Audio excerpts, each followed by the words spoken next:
Et pour se donner davantage de clés pour comprendre ce budget préliminaire de la ville de Winnipeg, j'en parle avec un observateur de la scène municipale, Michel Durand-Wood. Bonjour Michel. Bonjour Godlove. Alors, créer de nouveaux frais, augmenter des taxes ou encore augmenter quelques charges pour limiter la hausse marquée de l'impôt foncier. Quelle est la valeur d'une telle approche à votre avis? Mais vraiment, ce que ça fait, c'est que ça manque de transparence. Essentiellement, c'est la même personne qui paye, c'est le même Winnipegois qui paye, que ce soit une augmentation d'impôt foncier ou que ce soit une augmentation du tarif de l'eau, par exemple. Ce serait juste plus transparent dans les budgets de voir que, OK, l'augmentation est X %, plutôt que de l'avoir un peu dissimulé à travers...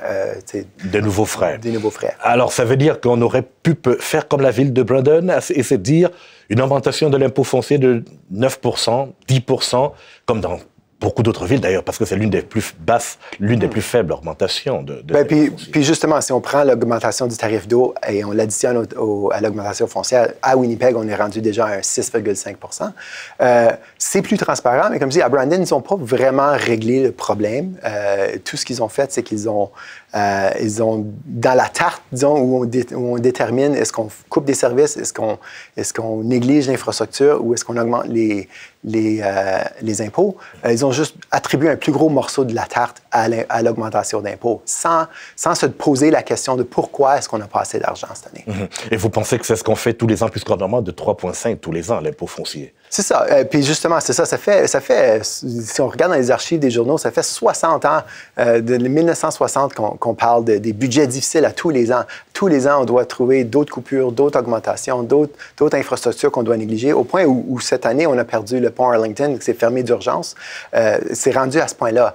Ça fait des décennies qu'on parle de budgets difficiles, sans se poser la question de pourquoi on doit faire face à ça tous les ans. Mais il y a un maire qui a tenté une solution pour les budgets difficiles, Brian Bowman, qui pensait avoir une taxe sur le développement, mais les développeurs ont eu raison de sa politique en cours.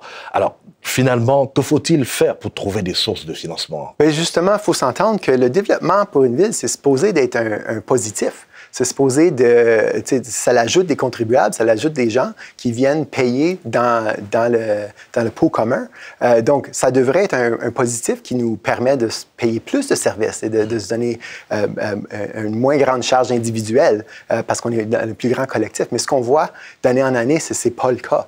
On a réussi à une forme de développement qui coûte plus cher à produire qui rapporte à la ville. Donc, d'année en année, ça remplir la situation. Mais dans le cas de Bowman, c'est que la ville ne peut pas créer de taxes, en fait. Est-ce qu'être à la remorque de la province ou du fédéral n'est pas un blocage pour l'épanouissement de ces villes? Bien, ça l'est un peu, mais encore là, ça n'attaque pas encore le cœur du problème. C'est que si on se dit que le développement ne paye pas pour apporter des gens, rajouter un frais pour que ça se paye, ça n'attaque pas le problème de dire pourquoi est-ce que ça se paye pas. Parce qu'il y a un temps dans l'histoire de l'humanité où les villes, ça se paye. Puis même dans le monde aujourd'hui, il y a des villes où ils réussissent à payer leurs frais. Et que devrait-on faire concrètement? Bien, justement, comme je dis, la Fédération de municipalités canadiennes ont fait une étude récemment qui démontre qu'en moyenne, chaque logement au Canada nécessite 107 000 $ d'infrastructure.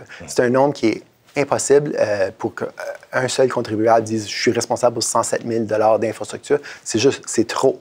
Mais on s'entend que c'est une moyenne. Puis ce qu'on voit, c'est justement à Vancouver, ils ont fait une étude qui ont démontré que un développement qui est fait avec plus de densité de maisons d'habitation multifamiliales, usage mixte avec des entreprises mélangées dedans, ça nécessitait de 5 à 9 fois moins d'infrastructures par unité qu'un quartier de maisons unifamiliales. Donc, si on s'entend que, tu sais, on ne parle pas nécessairement de 10 fois moins d'infrastructures, mais même si on parlait de 5 fois à 6 fois moins d'infrastructures, c'est beaucoup moins de coûts qu'on a à apporter. Plus loin que ça encore, quand on regarde le budget d'opération, les services, la ville d'Halifax a fait une étude qui a démontré que apporter des services à des quartiers de maisons unifamiliales coûte environ 465 $ par année par personne à la ville. C'est un coût net.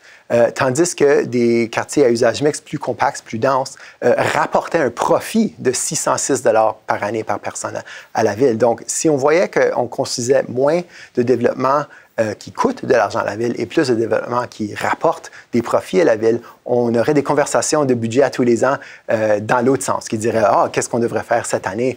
Quel nouveau service est-ce qu'on peut se donner? » Dans des contextes comme l'inflation, la pandémie, pour vous, ne pèse rien? Bien, c'est comme si ça a un impact, mais ce n'est pas la cause du problème à tous les ans. Comme dit, ça fait 60 ans qu'on fait face au même problème à tous les ans. Mais Michel Durand-Wood, est-ce que vous dites que la ville de Winnipeg n'a pas la bonne expertise depuis 50, 60 ans? Bien, justement, ce n'est pas un problème qui est spécifique à la ville de Winnipeg. C'est quelque chose qui s'est déroulé un peu partout en Amérique du Nord. Toutes les villes d'Amérique du Nord font face au même problème. Ils sont toutes, en même temps, ils ont tous changé leur approche au développement. À peu près dans les 1940, après la Deuxième Guerre mondiale, ils sont allés vers un type de développement avec les usages séparés, donc le résidentiel par ici, le commercial par ici, les bureaux par là, à l'échelle de la voiture, là, qui nécessite beaucoup plus de routes, beaucoup plus de pipe, de longueur de pipe. Et quand on parle que 88 % de l'infrastructure de la ville de Winnipeg, c'est uniquement les routes et les pipes, ça veut dire qu'on a beaucoup qu'on pourrait faire à réduire cette dépense-là, juste en changeant notre approche au développement. Comme quoi, tout est dans l'approche du développement et le modèle économique. Exactement. Michel Durand-Wood, merci. Ça me fait plaisir.